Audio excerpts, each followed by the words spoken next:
खासदार रामराव वडकुते यांनी नागनाथ मंदिरातील कामाची केली पाहणी, रखडलेल्या कामाबाबत घेतला आढावा। औंढा नागनाथ येथील श्री नागनाथ ज्योतिर्लिंग मंदिर परिसरातील विकासकामांची शुक्रवारी खासदार रामराव वडकुते यांनी पाहणी करून कामाच्या प्रगतीचा आढावा घेतला। मागील 2 वर्षापासून मंदिर परिसरातील विविध विकासकामे सुरू आहेत, मात्र अपेक्षित गतीने कामे न झाल्याने भाविक आणि स्थानिक नागरिकांमध्ये नाराजी व्यक्त होत होती। पाहणी दरम्यान खासदार रामराव वडकुते यांनी काम मंदावण्यामागील कारणांची चौकशी केली। यावेळी देवस्थानचे अध्यक्ष तथा तहसीलदार हरीश गाडे यांनी माहिती दिली। कामे वेळेत पूर्ण करण्याच्या सूचना खासदार रामराव वडकुते यांनी दिल्या आहेत। यावेळी देवस्थानचे अध्यक्ष तथा तहसीलदार हरीश गाडे, देवस्थानचे व्यवस्थापक सुरेंद्र डफळ, भाजपचे ज्येष्ठ नेते पांडुरंग पाटील, शशिकांत वडकुते, अंकुश आहेर, गणेश देशमुख, गणेश पाटील, विठ्ठल गायकवाड, संजय कवडे आदी उपस्थित होते। मी जिल्हाधिकाऱ्यांमार्फत चौकशी केली होती, परंतु ही चर्चा आहे त्याच्यात वस्तुस्थिती आहे की नाही माहीत नाही, कारण गुत्तेदारांनी कुठल्याही तक्रारी केल्या नव्हत्या की मला कोणी टक्केवारी मिळते म्हणून, आणि तो अचानकपणे निघून गेला आणि म्हणून त्याला नोटीस जिल्हाधिकाऱ्यांमार्फत देण्यात आली। काय अडचणी असतील तर मी सुद्धा जिल्हाधिकाऱ्याला म्हणले की बाबा जी चर्चा चालू आहे तुम्ही म्हणल्याप्रमाणे टक्केवारीची, तसं असेल तर मी सुद्धा खासदार आहे, त्याला कोण टक्केवारी मागते ते माझ्या नोटीसमध्ये आणा, त्याचा बंदोबस्त करण्यात येईल। कारण शेवटी मंदिरात कोणी टक्केवारी जर घेत असेल तर देव तर माफ नाही करणार, पण आम्हीसुद्धा माफ करणार नाही, कारण शेवटी देशामध्ये 12 ज्योतिर्लिंगामध्ये एक अतिशय नागेश्वर ज्योतिर्लिंग आहे।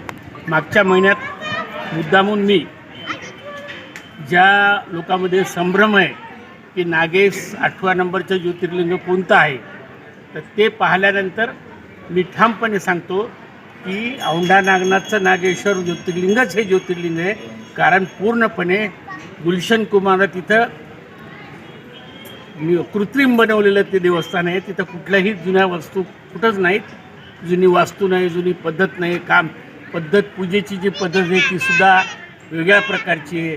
म्हणजे खरं देवस्थान जर कोणतं असेल, लोकांमध्ये महाराष्ट्रातल्या जनतेला मी आपल्यामार्फत सांगू इच्छितो की मनामध्ये काही संभ्रम आणू नका। हा 12 ज्योतिर्लिंगामधला 8वं ज्योतिर्लिंग हे औंढा नागनाथच आहे, त्याची मी स्वतः शहानिशा करून बोलतोय। मी स्वतः द्वारकेच्या बाजूला जे आहे, ज्याला 8वं ज्योतिर्लिंग म्हणल्या जाते गुजरातमध्ये, तिथं जाऊन आलो। वस्तुस्थिती आहे ते ज्योतिर्लिंग कृत्रिम बनवलेलं आहे, ते ओरिजिनल ज्योतिर्लिंग नाही। आधी काय झालं मला माहीत नाही, मी आता नव्यानं खासदार झालेलं आहे, मलासुद्धा 3-4 महिने झाले।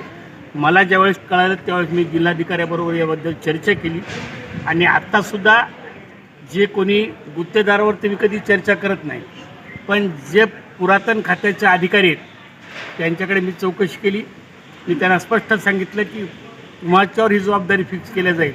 कामामध्ये कुचराई झाली, कामामध्ये जर निष्कृत दर्जाचं काम झालं तर मी तुमच्यावर पूर्ण कारवाई करेन, अशा प्रकारचं सांगितलं। आणि म्हणून काम सुरू आत्ता झालं, आता ते जोरात सुरू राहील असं त्यांनी मला आश्वासित केलेलं आहे। आणि म्हणून पूर्वी काय झालं याबद्दल सगळ्यांनाच माहीत आहे, परंतु यामध्ये आता मुद्दाम मी लक्ष घातलेले। मी अधिकाऱ्यांना बोललो, अधिकाऱ्यामार्फत त्या गुत्तेदाराच्या काय अडचणी असतील तर जोरात काम सुरू झालं पाहिजे। आणि इथले विश्वस्त अध्यक्ष म्हणून होते, त्यांनीसुद्धा सांगितले की साहेब आता काम सुरू आहे, कारण काय अध्यक्ष माहीत आहेत कोण आहे, मी काय नाव घेऊ इच्छित नाही, काही त्याच्यापासून टेक्निकल अडचणी असू शकतात, परंतु अध्यक्षांनीसुद्धा मनावर धरलेलं आहे की कुठल्याही परिस्थितीमध्ये हे काम होणार आहे आणि चांगल्या प्रकारचे।